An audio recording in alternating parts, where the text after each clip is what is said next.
শুভেন্দু অধিকারীর কাছে হেরে গেলেন তৃণমূল প্রধান মমতা বন্দ্যোপাধ্যায়। ভবানীপুর আসনে মুখোমুখি হয়েছিলেন ভারতের পশ্চিমবঙ্গ রাজ্যের বিদায়ী মুখ্যমন্ত্রী মমতা বন্দ্যোপাধ্যায় ও বিধানসভার বিরোধী দলীয় নেতা শুভেন্দু অধিকারী। শেষ হাসি হাসলেন শুভেন্দু। তিনি 15,105 ভোটের ব্যবধানে জিতছেন। শুভেন্দু এবার ভবানীপুর ছাড়াও নন্দীগ্রাম আসনে নির্বাচন করেন। দুটি আসনেই জিতেছেন তিনি। অন্যদিকে এবার একটি মাত্র আসনে প্রতিদ্বন্দ্বিতা করেন তৃণমূল কংগ্রেসের প্রধান মমতা। হেরে যাওয়ায় এবার বিধানসভায় যাওয়া হচ্ছে না তার। ভবানীপুর আসনের ভোট গণনা হয় দক্ষিণ কলকাতার সাখাওয়াত মেমোরিয়াল স্কুলে। বিকেলের পর গণনা কেন্দ্রে গিয়েছিলেন মমতা। গণনার এক পর্যায়ে মমতার চেয়ে শুভেন্দু এগিয়ে যান। এরপর গণনা কেন্দ্র থেকে বেরিয়ে তৃণমূল নেত্রী মমতা অভিযোগ করেন, এবারের নির্বাচনে 100টিরও বেশি আসন লুট করা হয়েছে।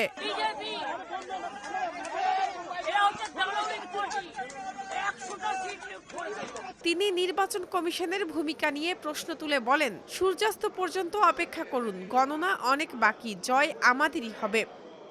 নিজের কেন্দ্র ভবানীপুরের হাড্ডাহাড্ডি লড়াই প্রসঙ্গে তিনি দলীয় প্রার্থী ও কাউন্টিং এজেন্টদের ধৈর্য ধরার আহ্বান জানান। তিনি অভিযোগ করেন, পরিকল্পিতভাবে আসন লুট করে ফল পরিবর্তনের চেষ্টা চলছে। এই বক্তব্য দেওয়ার পরপরই তিনি কড়া নিরাপত্তার মধ্য দিয়ে বাড়ির উদ্দেশ্যে রওনা হন।